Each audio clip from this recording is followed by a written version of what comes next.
Welcome to the first greatest podcast in the world. We are at episode 37. Oh boy, so many episodes in so little time. Let's go to the different people who are on the show, and in reverse alphabetical order. We have Ryan. Hi, my name is Ryan. I'm a green bioluminescent wolf. And I'm kind of been doing art. I've been kind of getting back on the role of doing art more frequently, and I have a new art style. And yeah, I can't wait to talk about my topic because nobody knows what this thing is, or not many people know.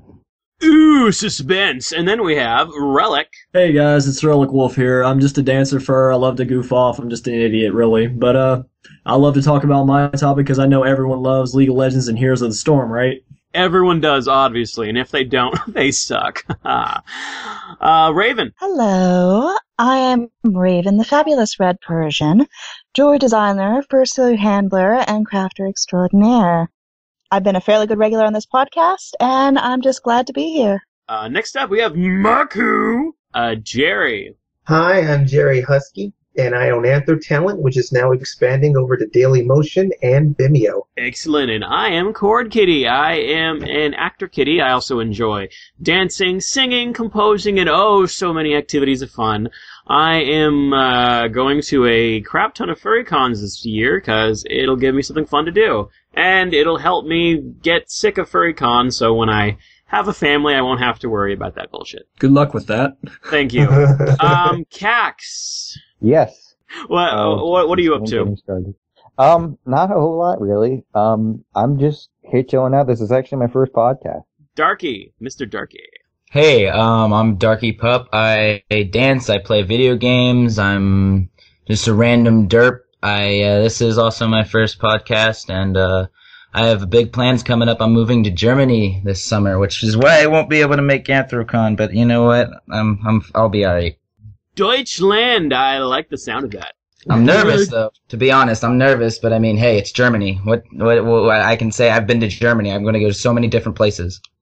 Indeed. I'm actually watching this interesting anime that takes place in Germany called Monster. It's got a really nice premise. So it's about this guy who saves this little boy's life, and then the little boy ends up growing up being a psycho killer, and then the doctor who'd saved his life tries to go and find him to kill him. It's a pretty good plot, right? Sounds like just about any anime ever made. Yeah. It's true. I don't know. All right, let's get to the first topic. Star Wars Force Awakens. Darky, tell us what you think. Well, I remember whenever the Star Wars Celebration, I was watching the live streams and they showed the trailer that they released, and I remember sitting there watching it like, because my whole family is a big Star Wars fan, or like family. My dad loves it. He has like Monopoly sets and everything. I tell him like, oh my gosh, what is wrong with you? Then I look at myself. I'm like, oh wait, never mind. But I saw whenever I was watching through, just watching each part and just trying to pay attention to different stuff. And when that ending, the ending of the trailer, I was just like, I'm done. I shut the computer and walked out because I was just like, holy crap. I don't know. I'm just like, all right, I get it. You have an adventure, and then this guy goes out and he tries to become a Jedi, and big whoop-de-doo. Honestly, I'm just like, oh look, another Star Wars movie? Great, won't be the same. Goodbye. Yeah, I feel pretty much the same way. I mean, they were all pretty good except for some of the prequels, but yeah, some of them that thou shall not be named. I mean, I just feel like what they're gonna do is they're gonna try to make it super duper, 2016, and make it like all shiny biney and completely neglect the acting, neglect the story, just neglect everything because they know, hey, a bunch of nerds are gonna go watch this. We're gonna make a buck. Let's do it. You know, with lots of lens flares. Oh Yeah, and recording equipment. Basically, that means Michael Bay's directing. That's just the impression I get whenever they have stuff like that. starring Johnny Depp. I mean, that just seems to happen a lot more now than ever, where it's like, hey, this movie was popular 20 years ago. Let's make a buck. I need to put my grandkids through college. That just seems to be just the cycle of movies. Every 20 years it's new because it's a new generation. Yeah. I tend to agree with that. I mean, that's probably what they end up doing in the long run. I mean, And what a generation they're coming into. God help us. Obi-Wan's going to be taking a selfie, you think? I'm your future, guys.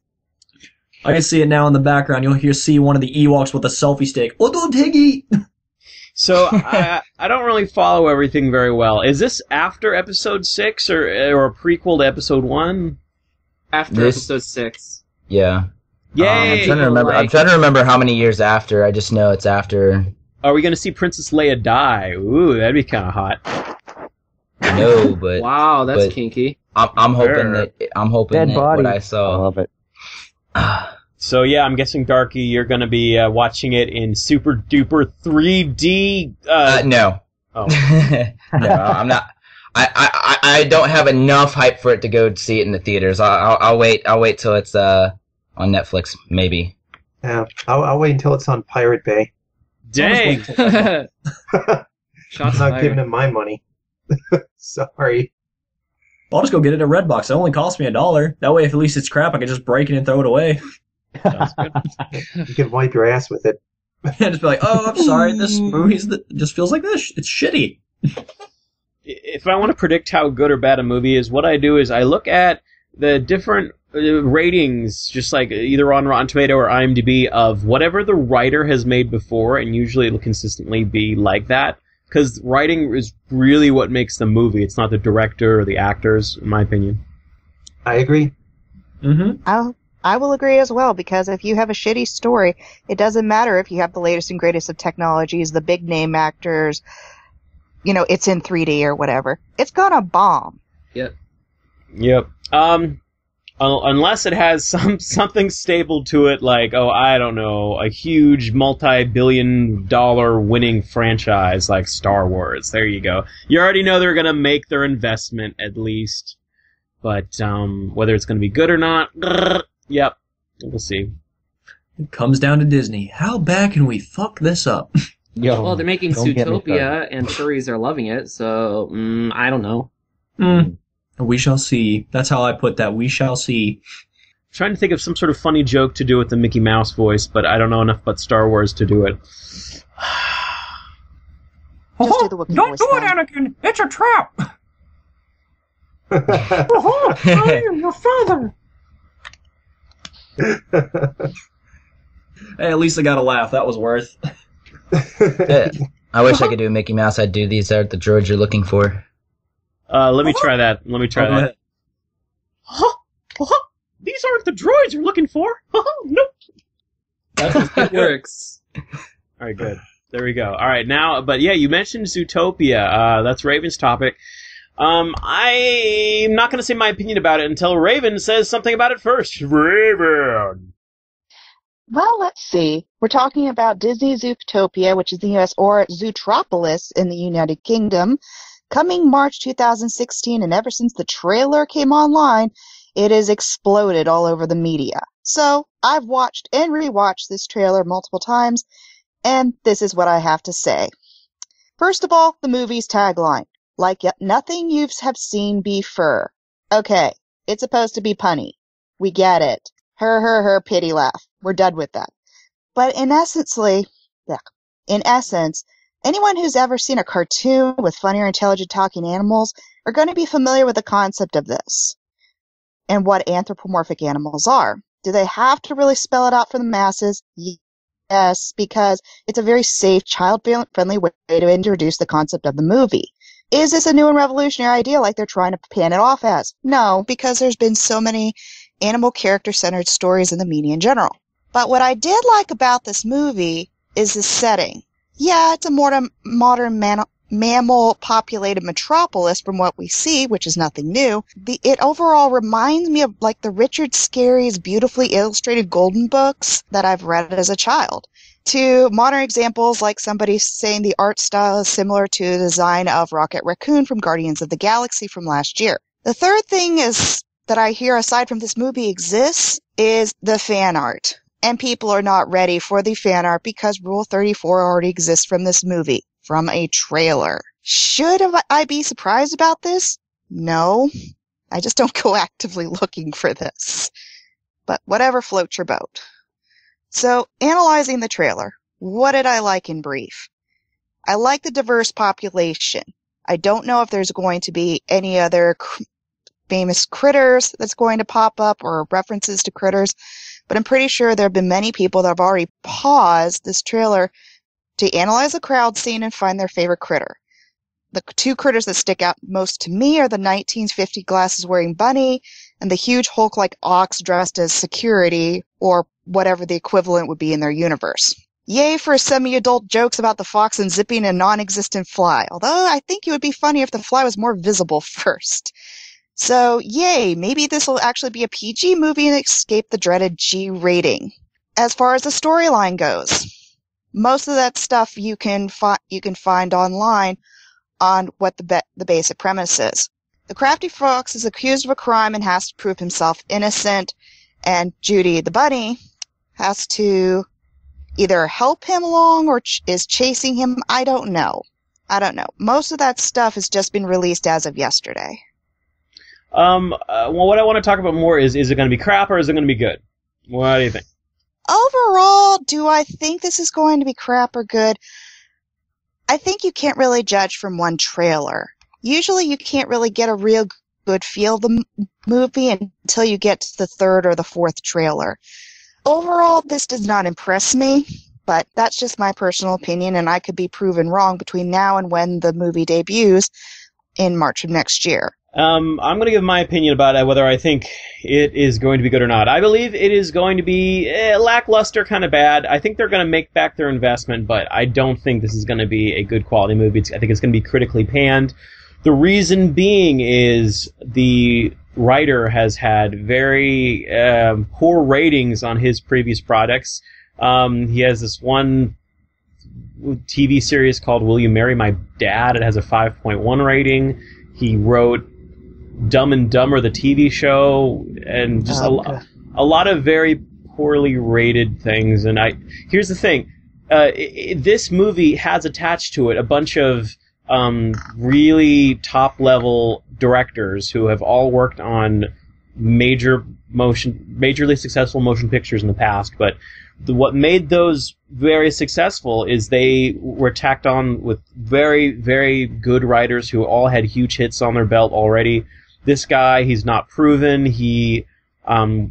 So this guy I'm talking about is Jared Bush. He doesn't seem to have anything on his resume that tells me that he's going to be a good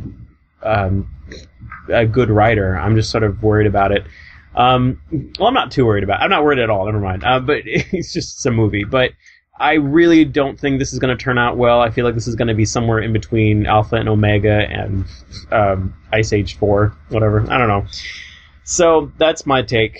Well, I actually think... Go ahead. Go ahead. Well, I actually think the movie is going to be a little bit more beneficial for the community itself, unfortunately, because, as you know, Alpha and Omega was mostly a kids' movie. The kids went to see it with their families, all of that wonderful stuff. I believe that's how they're going to make a lot of their money back, is because the kids are just going to be like, oh, look, an animal, let's go watch the video. I mean, that's pretty much what's going to happen there.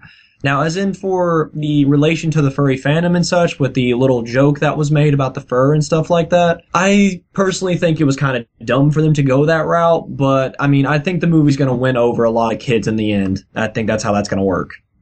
Yeah, I'm going to intentionally annoy my parents just as a joke, because I know a lot of kids are probably going to annoy their parents just like they did with Frozen, and this might be as big as Frozen, and if it is, I'm planning on annoying my parents just to annoy them.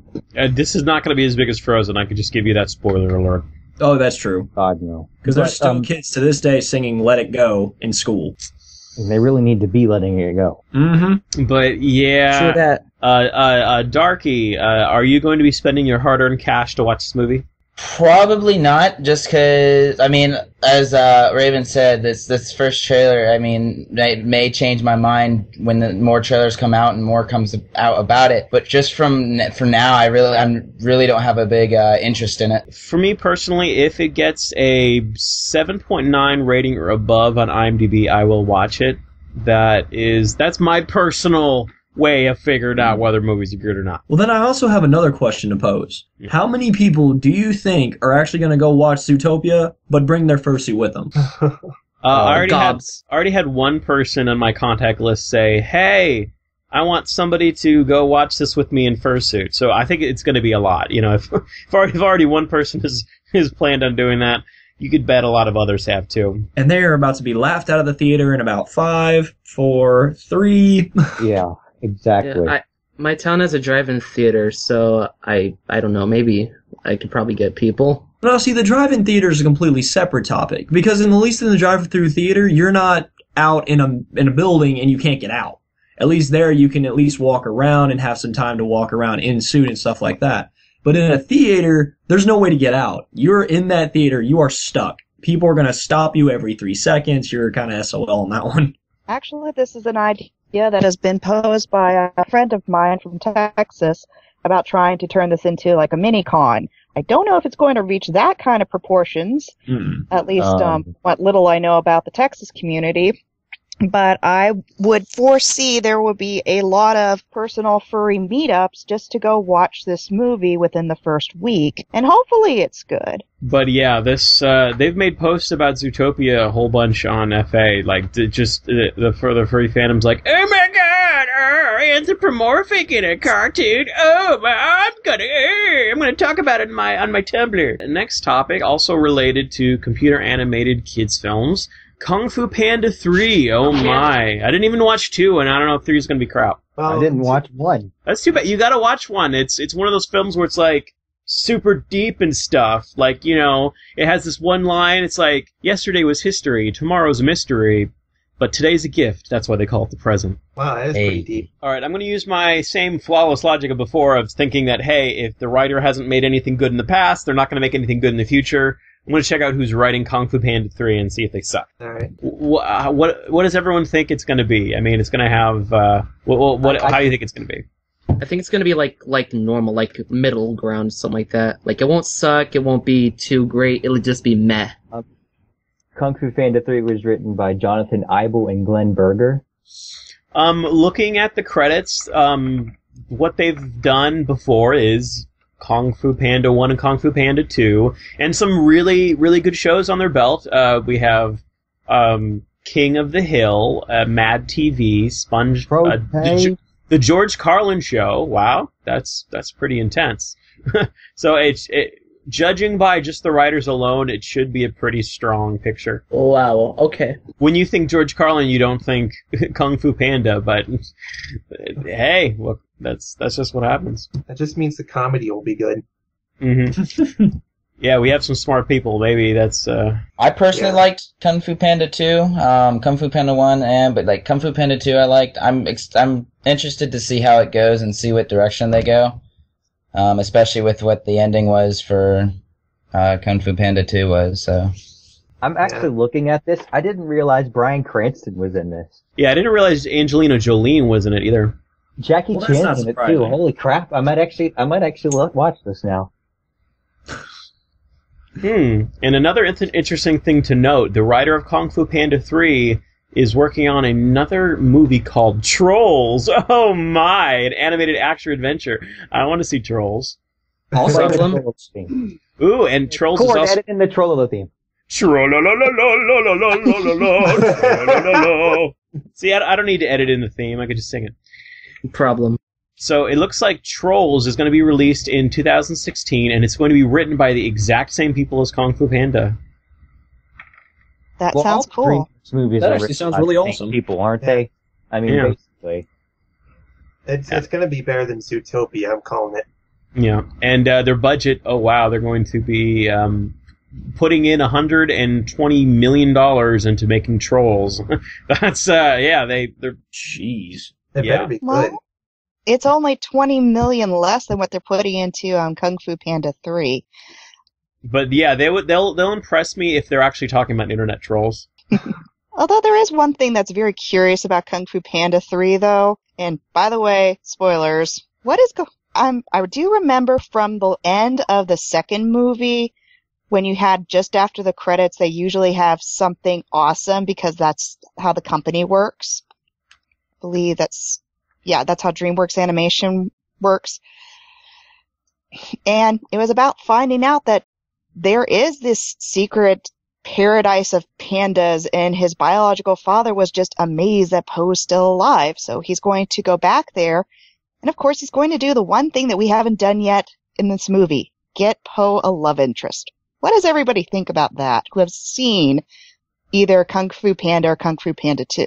That's kind of cliche at this point, you know? Yeah, honestly, I'd rather see it without a love interest because, I mean, like he said, it's like, that's like the cartoon cliche is love interest. I'd like to see a movie without a love interest, just a dude chilling out, you know? Oh, does love interest make you jelly? Mad jelly? No, not really, actually. That's good. But I pretty much agree. It is a little bit cliche, and of course it's going to break the minds, arts, and stories of people that want to ship Poe with any of the other Furious Five. That's Snake, though. Sorry, shippers! Hopefully the movie won't suck too bad. That's all I'm going to say. Yeah, I hope the love interest is just a rumor. I do too, because I think enough Disney movies have had a love interest for everything, so I think it'd be nice for a trend to be like, oh, he doesn't fall in love. The ground is shaking. What just happened? Exactly. So far, the only super for sure thing we know is he is going to see his parents in the movie. Yep. All right. Heart-wrenching. All right, let's do the same thing. We're going to get from a very interesting topic into a very boring topic. Ryan, Eurovision. Who gives a crap? Yeah, Eurovision. All right. So, I mean, some people might know what Eurovision is, some people might not. But what it is like a musical contest for all those furs who love music and maybe even love ballads, because Eurovision is full of those. It's got all kinds of genres of music, but it's basically a song contest in Europe. And each country has one song that represents them. Time limit is 3 minutes per song. And, also, they have like 2 semifinals that countries have to compete to get to the final. And when the voting comes, each country gives 1 to 7 points to like 7 different countries. And then there's 8, 10, and 12 points that they give to their 3 top countries. There are some interesting songs that I really like from Eurovision. Like this year, there's a song called Heroes by Mons Zelmerlot. It's kind of gotten a little bit boring this year, but they still have interesting songs. Some people might find some of the songs interesting if they like music, I guess. Well, from what I've heard, the songs, they're not that good. Honestly, that's my impression of it. Every time I hear a Eurovision song, I'm like, this is a little too European for me. I just can't. I mean, there's a reason why these things don't chart in the States. They're not that good, in my opinion. Well, there's a song called Euphoria by Loreen, and all American people that I've talked to about the song really love it. It's just, it never really got advertised in the United States. And without the advertising, it just never got big. But it's really kind of in the core interests of some Americans. And, Some Americans. Yeah. And it really didn't get advertised because we're in a different continent. I know, but Euphoria by Loreen. Both artists and songs that I mentioned are Swedish. I have a bit of a bias, but Sweden sends some good songs to Eurovision each year. And yeah. Isn't that the song you sang for karaoke 2 episodes ago? Yeah, Euphoria is what I sang. Yeah, let's just say I listened to the original. I'm not into that song. I don't know. I mean, it's just Europe. I mean, they make some good music, but I've never heard any good song that's come out of that competition. Like, when I say good, I'm like, something that I like, something that I could get into, Something that we've actually heard in America. Well, Celine Dion was in the song contest in 1988, and she won. I mean, I don't think it's as simple as, oh, Americans would love it if they just heard the songs. I think, whatever. I'll try to listen to this year's entrances, but actually, this year may not be a really good year to listen to. I'd probably wait until next year. They're probably going to be a bit more interesting. Back in 2013, there were some pretty interesting entries, like It's My Life, which the dude performing live looked like he was some kind of warlock Dracula It's like gay opera, dubstep, warlock, Dracula, something like that. I don't know. Gay opera dubstep. That sounds really sexy. What? Yeah. It's my life. I can't do it. All right. Well, that was a good topic. Let's get to the. Yes, Just kidding. you. Okay. Does anyone want to talk any more about Eurovision? Not really. No. Go. My All last right. statement about I'm that: good. 2 Rapping Astronauts 2013. Look it up. Don't look it up. All right. Let's go to the next. Did I say that? Oops, I'm sorry. Okay. You can look at it up if you want. There's nothing stopping you from looking up. All right. What I'm going to talk about is the reason why I haven't been able to record a podcast for a little while. I did something a little wacky. I went to 4 furry cons in a row. That is 4 furry cons in the span of 1 month. It's kind of crazy, but apparently I'm not the only one that does it. I talked to one other person. I forgot his name. He did it too, and I'm like, oh, okay. I'm not the only one who's nuts here. Holla holla. You're gonna kill yourself doing that many conventions, man. Yeah. Well, death is the only release, right? All right. So I went to, let's see. So biggest little fur con, FurryCon in Rochester, New York. Furthermore, and Cali Fur. And my impressions are, biggest little fur con. It's the best con to go to for like perks. This is in Reno, Nevada. So they give you a free $10 gambling coin, whatever the heck you call it. They let you jump off this thing and then swing around. And also you could go on free go-karts and Fursuit. Just a lot of perks that you don't get in any other con. So I recommend it just for its perks alone. And also it's a pretty laid-back con and pretty nice. You said you get a free token? Yeah, free $10 token to use on the gambling Like floor. a poker chip? Yep. Okay. They had a whole custom-made poker set that went up for auction, and it had all the BLFC customized logos on it. It was cute.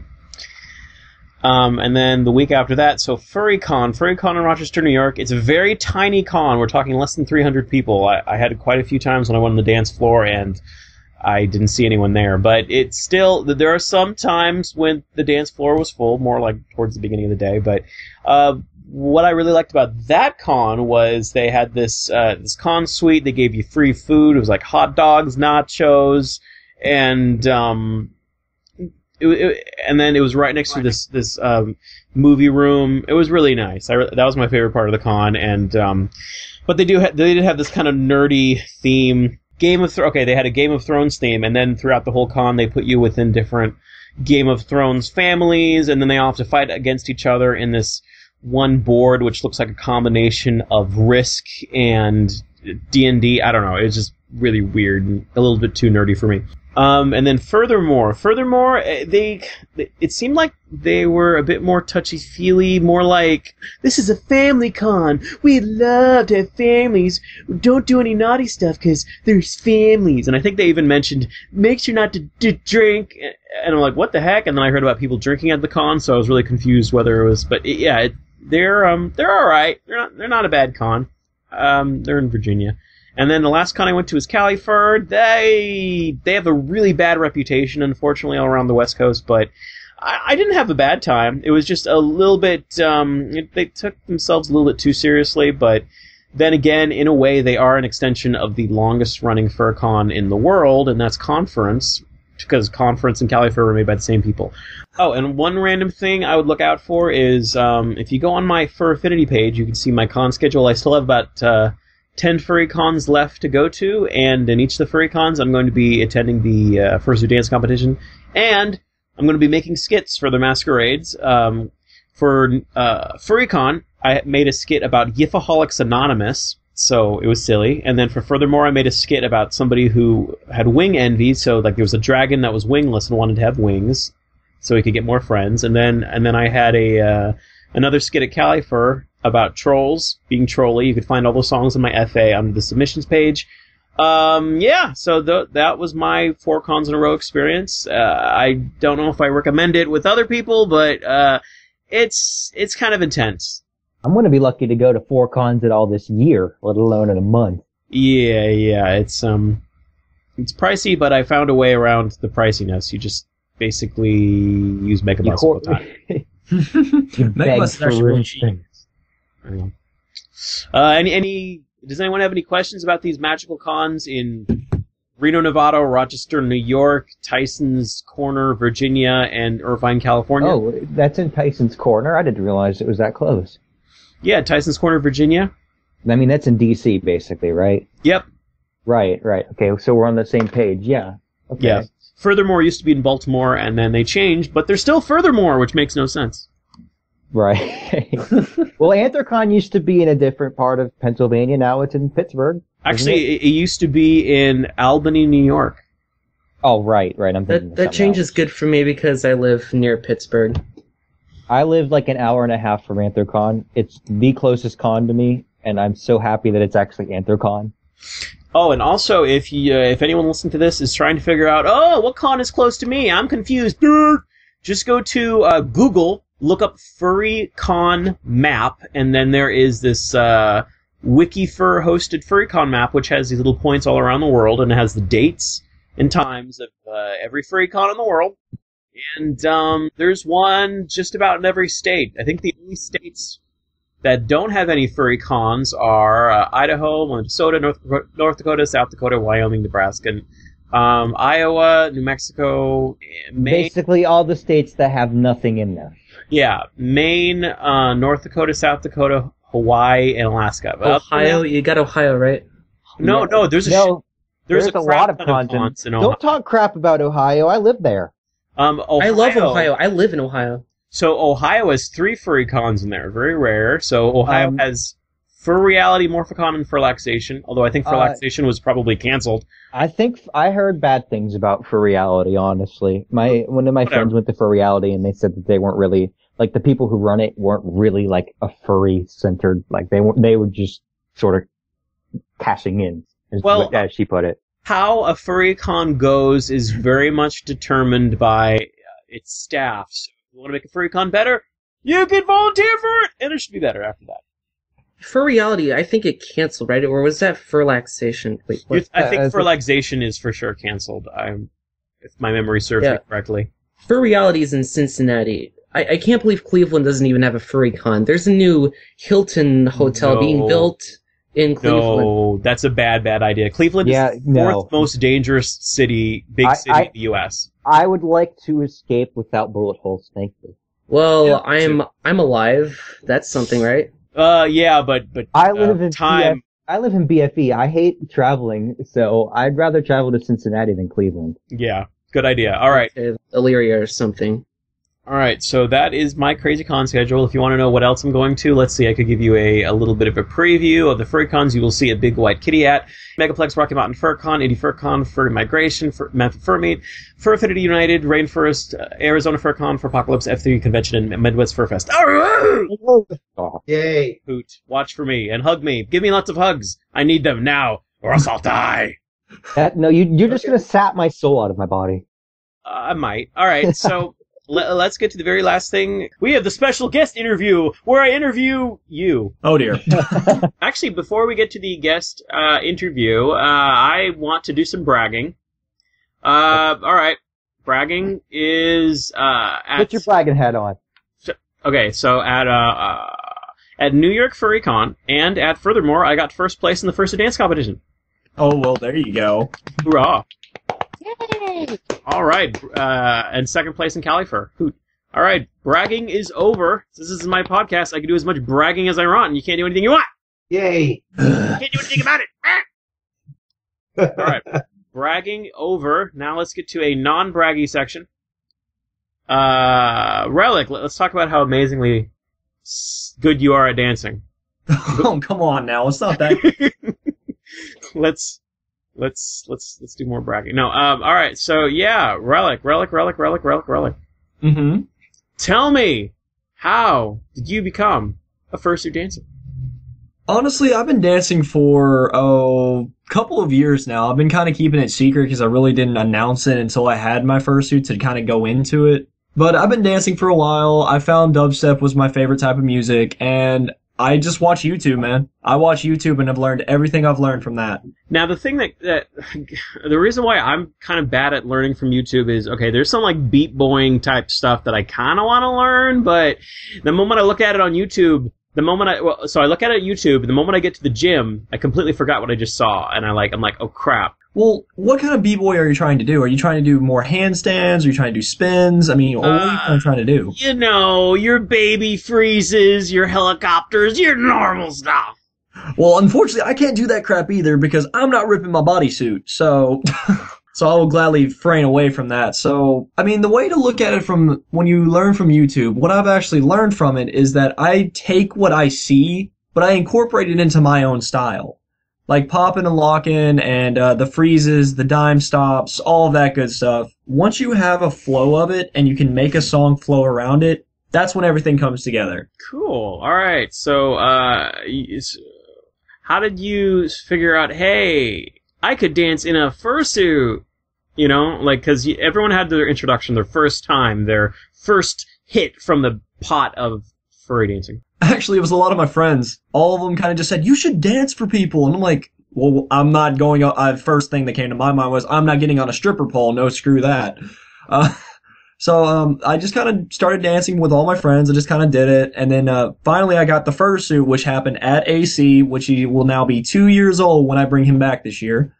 And I kind of got him there, and I just started dancing in the raves, and then everybody kept saying, you should do the dance competition. I kept shying away from it. Then finally I just did it, and ever since I want to keep doing it because it's just so much fun. I believe the first dance competition I made it into was IFC this year, I believe. No, there was one before that. What was that one? It wasn't IFC this year because it hasn't even happened yet, but there was in August. So you're saying that the IFC last year, where you got second place, that was your first dance competition? Yes, sir. Jeepers Creepers, nice job. I appreciate that. But Indie Fur Con, I'm guessing. I mean, it's kind of a middle-sized con. We're talking like maybe 900 people. I would say just about like that. But then again, the year that I was there, it was kind of a cut in half. Because MFM and IFC were going on at the exact same time. So it kind of didn't really help their numbers at all. But still, in a weird way, you could say that you're the second best fursuit dancer out of the 900 people, maybe? I don't know. Hey, I take that as a win, man. I really totally. do. I mean, like, there's a huge load of fursuit dancers that are not confident enough to get up on stage and audition. I've met them. So, yeah. And I've actually had the same thing on my side. I've had a few people come up to me later and said, you have inspired me to go into dancing. Is there any tips that you can give? And I've told everyone if you need any instructions, anything, if you want to learn how the process works, what you need to do, more than happy to help. Now, when you do moves, could you stop and say, okay, right now I'm doing waving. All right, now I'm doing this technique. I know exactly what the name is, and I'm going to do it right now. See? Oh, I just tutted for you, motherfucker. Could you actually do that? Actually, I can teach people as much as I can, but I can't really give you specified names on what I'm doing. Mainly, I like y'all to watch first, then I'll go into the explanation. Because it makes it easier for me, because when I'm in the middle of stopping, and then I stop myself to tell you this is a dime stop, and then I try to tell you what I'm doing, I get confused really easily, so I like to do the whole thing, then stop and talk about it. Right. It's kind of like you can't, like, pat your head and rub your stomach at the same time. It's like that sort of thing. I've only done that once, and it only succeeded once. Yeah, it's kind of hard, but it's totally understandable. Yeah, so, like, what do you think is your favorite styles of dance to do? Because, I mean, I think I think I was watching your dance today, and I believe I remember seeing something that looked kind of like it was popping and looked kind of like it was liquiding and something like that.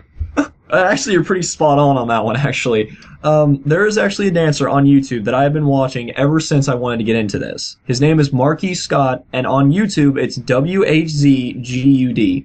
And he actually has two channels, which is WHZUD, which is our WHGUD2 and WHZGUD1. And they have both of those channels up with all of his dance moves on it. And I've been learning from his popping and locking and dime stops. That's how I've gotten to where I am today.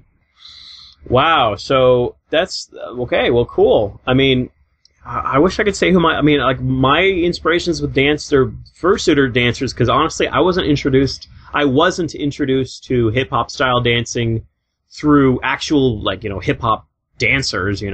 I was introduced to it through fursuit dance competitions. So seeing I really like whatever Snapback's doing. I have no idea what she's doing, but I like that. Whatever I wish I was that good. telephone Flinch. Love Flinch's style, and I've been trying Flinch, dude. I think at Furpocalypse, I mean, I'm the type where I'm like, wow, that was really cool. How do I do it? So I asked him, how do I do it when it came to like chest popping, and I'm starting to kind of get that. I'm starting to get a little bit of a hang of how to do gliding, but there's some things I really don't want to learn, like bone breaking. That's just basically, if anybody doesn't know what these terminologies are, bone breaking is... You guys lost me a long time ago. That's okay. Well, bone breaking is making it look like you're doing these creepy contortion things with your arms. It's basically a way to sick out... Well, yeah. It's a great way to sick out your audience. And it would not look very cool if I was doing it in my fursuit, because I don't want to sick out my audience. I want to make them all giggly. And I'll give you that to you, Khord Kitty. You mean, you always make me giggle, because especially some of the songs that you picked, I'm just like, wow, I never would have thought to use that there. And you pull it in, and I'm like, this guy! That's all I can really say. I just look at you and go, this guy. I mean, just this guy. Yeah, that's just, it's a reflection of my personality of being silly and not taking anything seriously. Well, that's how you have to take dancing, man. You can never take dancing seriously. The minute you start to take dancing seriously, you lose a part of yourself. Because when you start getting serious about every little thing that you're doing, then you're not having fun anymore, and then you're losing your personality in the process. Yeah, I hate to say, you know, the whole drama that happened to Califer where the guy was disqualified, there was quite a lot of really intense emotions that were happening backstage with people. And when I saw it, I was like, I feel like this one particular dance competition, it stopped being about fun and started being about winning and medals and stuff, but it just doesn't make any sense to me how that could be taken so seriously. I mean, I just don't, I can't take it too seriously, and when I see people getting super emotional about fursuit dance competitions, it makes me think like, oh my god, these are people having fun, entertaining, being silly. I don't think it's worth it, you know what I mean? Oh, it's definitely not worth it, man. I've seen people cry. I've seen people get last place. I've seen people go from first in one competition to last place in another. And they just completely are heartbroken. And then they say, I'm quitting dancing forever. And my whole theory behind that is like, why would you quit dancing entirely because you lost one competition? That makes absolutely no sense. Even if you lose, there is absolutely no salt in dancing. You should have no salt whatsoever. Even if I've lost many times. I'll admit that here and now. I've lost many times, especially at MCFC, because my bodysuit was ripping, so I didn't really go out as far as I usually do, because I didn't want to rip it any further than it was before I got it back to her to get it fixed. But I actually had, this is kind of a personal story on my side, but at MCFC, I had a dancer who had never danced before. Then she had the nerve to tell me that you should have done more and stuff like this. And I kind of just looked at her and was like, okay, all right. And I completely understand what she meant, but I was still taken back by it because I was like, okay, that's not what I wanted to hear, but all right, we'll just let that go. No salt and just move on. Yeah, well, I remember that there was like the video of like a fursuit dancer at Midwest Fur Fest, and the audio was all cutting out, and he said, just cut the music, and then people just started shouting, you fucked up, and all that, and I'm like, gosh, I don't want to be in this position. Gosh, I don't want people chanting at me, you fucked up, because someone messed up with the audio. It wasn't my fault. I'm just a dancer. Yeah, see, it wasn't him that they were yelling at. At FWA, when the audio cut out, it was the audio group that messed up. Because he was in mid-routine, he got to his point, he was about to do his next piece, and then just... So he really only had two choices, according to the judges. He had to either do it again, or leave it go. And I was kind of with him, because I would have just let it be done and just walked off the stage. But he actually did a better representation and redid his whole routine, which really didn't help his chances any because it was the same thing over again. But then that happened again, and I was like, okay, can we get somebody else with audio? What happened? Oh my god. Yeah, that's just a kind of a disaster con that I don't think a lot of people are going to go to next year. They had their biggest growth this past year, but this next year they're going to have a loss. Throughout the entire convention of FWA, they were understaffed, they didn't have enough people didn't show up, people got caught out of the con and stuff like that.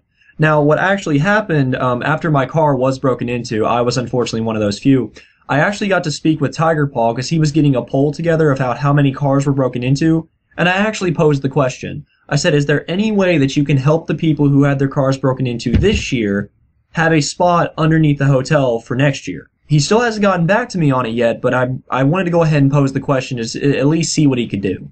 Might I ask what you got stolen exactly? Well, I only lost an iPod in my window. That's really all I lost. But the bad part was there was a laptop sitting in the car next to me and was untouched. They only went after me for my iPod. Well, that's not bad. I mean, freaking Eno lost her entire truck and trailer.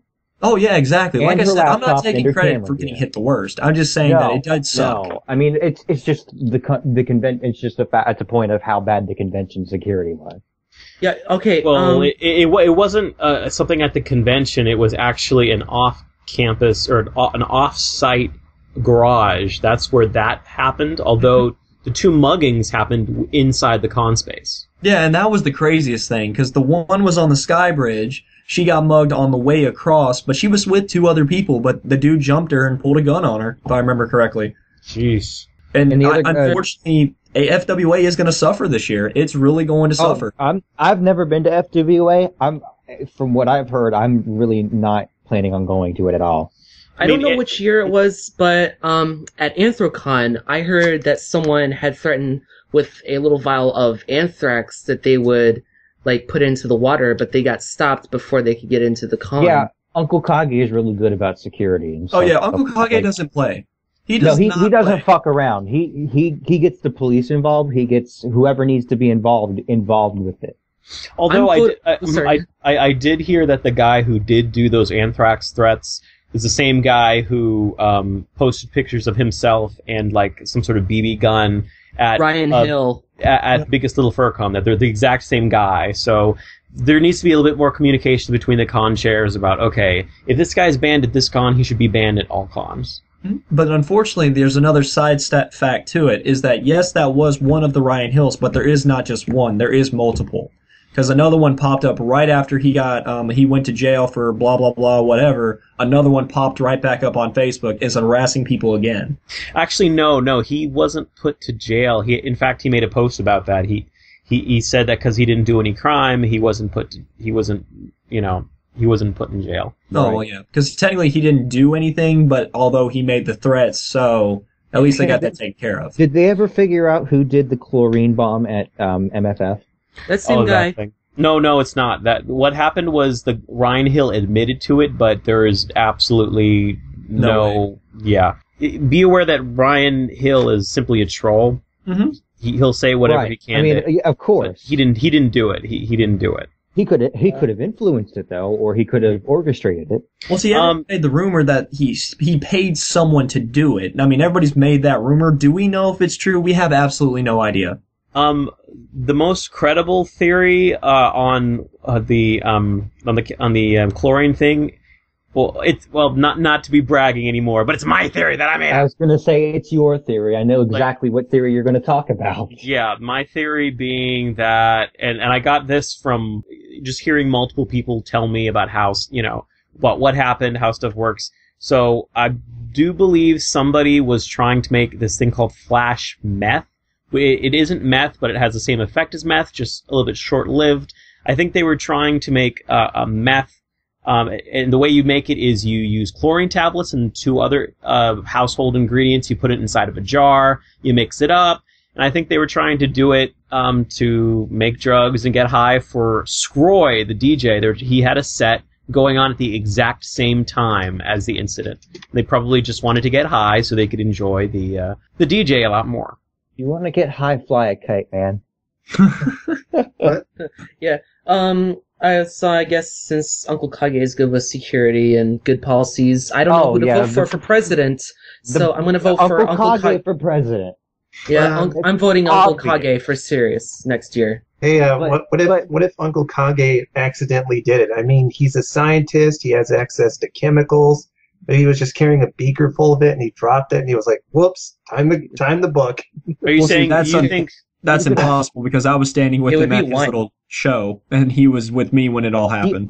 He was outside giving instructions to people. He was actually helping evacuate people, if I'm not mistaken. Whenever it happened, Yeah, It was the coolest thing ever, though, to walk out with Uncle Kage and 2, and I was in the middle. There was like a 30 diameter bubble around us 3 alone as we walked out of the hotel. It was crazy. Wow. But Uncle, he has a good connection with the police in Pittsburgh because they know who he is and how much money he brings into the city. Oh yeah, Uncle Kage for president. Yeah, he's totally. I mean, he's got Pittsburgh on lockdown when it comes to AnthroCon. Because the minute somebody makes a threat, it doesn't matter who it is, if he's a furry, non-furry, what have you, he keeps us safe. Yeah, I mean, like, there was a threat last year. Oh, I'm gonna shoot up AnthroCon. He shut it down in 2 seconds. Yeah, I mean, like there was increased security. The police were notified. I don't know if the FBI were notified. I was told that they were. I don't know how true that is, but I was told the FBI was notified and everything like that. In the year before, I think there was a bomb threat in 2013, but they got that taken care of. Yeah, everything gets taken care of with Uncle Kage. Yeah, Uncle Kage just needs to, like, run a lot of furry conventions, make more money and stuff. No, bad idea. He even said during his story hour he does not want to run any more conventions. He doesn't want to run AnthroCon anymore, I think. Yeah. No, he's going to run this damn country. No! Ask him for one more day, you will get kicked off his stream. Yeah. Uncle Kage, have you considered extending it to Wednesday? Goodbye! Not to change the subject, but there was one thing I did want to note. So, Kax, I know you heard that Telephone's trailer and some of her GoPros were stolen. Were you also told that her squeaker was stolen? Squeaker was in the vehicle when it was stolen, I have heard. Yes. So basically, the voice of Telephone was stolen at FWA. Yes. Mm-hmm. In a nutshell, yeah. Telephone was devoiced, and she actually, I follow her on Twitter quite close because she is making my fursuit, so I'm always on her Twitter. Back when it happened, she actually was contemplating not even bringing Telephone out at FWA. Yeah, she talks about that. She was like, she doesn't have the squeaker. What's the point of bringing Telephone out without her voice, without the squeaker? Eventually, she did bring it out, or bring Telephone out, although a mute Telephone. It still was cute, though. Yeah, she's still adorable as hell. But yeah, Relic, if Tiger Paw ends up giving some perks to the people who were victimized, then, keep me updated on it, because that would be a reason to go back to FWA. Well, that's not a problem, dude. I'll definitely keep everyone notified on Twitter. Because I'm going to post on Twitter if I ever get anything back from him, if he can do anything at all. Because he actually pulled about, if I remember correctly, it was about 50 to 60 cars that he was notified that were being stolen, especially Telephone, because she was the first one that he was notified about. And also, did y'all know that Telephone was about to be interviewed at FWA on this whole incident? I did not know that. Because she had asked me, since I got my car broken into too, she was going to have me jump on the show as well, and I went upstairs to go get my stuff on. Unfortunately, she did cancel the event, so it never happened. But she was getting interviewed by the news and all that good stuff, but she canceled the event because I'm pretty sure what they wanted was a bad story to report. Right, and that's not, we don't want any negativity towards the fandom. I think that's why she canceled it. I think what she did was a good thing. I mean, AnthroCon, if one bad story was reported on AnthroCon, it could compromise everything, basically. Because AnthroCon is the biggest furry convention in the world. Mm-hmm. Now, I don't want to change the subject again, but we were talking about Relic and the dancing. So Relic, Relic, what motivates you to go out and dance? Honestly, what makes me go out and motivate to dance for everyone is just to see the smiles on everyone's face. That is honestly the main reason that I do it. I have no other reason behind that. I like to see a smile on somebody's face. That's just how I am. I love to see it. If I don't see a smile on somebody's face today, I do my absolute best to act an idiot to get them to make a smile. Now, will I be facing you at all at the MFF Floor Wars? At MFF Floor Wars, I am still trying to get the room situated, but once I have the room situated there, then I will definitely be entering the dance competition. Or, I'm sorry, the Floor Wars competition. And in suit? Oh, of course. All right, so I might end up facing you. It will begin. Do you believe you have the power? Do you want to know how I got these scars? The power of voodoo? You do! Oh, snap! Also, one very strange note, Relic. So I don't know if I told you before, but I really liked your fursuit. It was probably my favorite fursuit that was in the Floor Wars last year. But the reason for that is because I've just fallen in love with the color combination of red and blue, and it all started when in 1999. So do you know about the Electric Soldier Porygon episode of Pokemon? Yes, I do. Oh, Jesus. Do you remember? Going. Do you remember what two colors made all of those 300 Japanese children seizure that one fateful day in 1999 in Japan? 3D glasses colors. Was it yellow and green, Khord? No. Green is powerful, though. Relic, do you know what those two magical seizure colors are? I'm actually doing my absolute best to remember, but if I remember correctly, one of them was orange. You're wrong. It was red and blue. It was red and blue. That's right. It was your fursuit colors, and ever since the seizure incident, I've just been dying to have those two colors together. My weird, strange perversion with that color combination started in 1999, and I'm like, oh wow! Now the seizure colors are on your fursuit. Wonderful. Just don't dance too hard in front of seizure children. Yep. Khord, why is one of your eyes green instead of red then? Heterochromia. I know it's heterochromia, but Hey, I have why not blue and red? The reason why it's not blue and red is because, well, when people look at my eyes in real life, half of them say they're blue and half of the people say they're green. So I have blue-green eyes, so it fits me. Mine's hazel, so I just kind of put like 2 shades of green, but it's sort of heterochromia, and they're like a little bit different. Hazel is a shade of green in eye color. Yeah. Oh, well, I guess it fits my persona because it is sort of hazel, but they're both a little bit different. Yeah, I was say I have Kax has heterochromia, or however. I thought about doing it for Relic. I really did. I thought about doing the red and blue on the eyes as well. I didn't really think of it. I actually adopted Kax, so we just came that way. But I still love it. Well, I would hope so. Right. But yeah, Relic, do you think you're going to watch that Electric Soldier Porygon episode again? Because they have it all available online. Well, you have to find probably will watch it again. I'm going to be honest. You have to find the version without the sensor to get rid of the red and blue. They did replace it with a different color, didn't they? No, I was able to find online a version of the episode which had everything. Well, yeah, it's all over YouTube, of course. Yeah. It's just that scene of the season. Dang it, Khord, now you're making me want to go watch it like right now. Excellent. That's good, because the thing is, the interview is the last part of the episode. Ha ha ha. No. But Yeah. we're darn. So Relic, tell me something inspirational to all the other Dancer Furs. The only thing I can say to other Dancer Furs is just do it.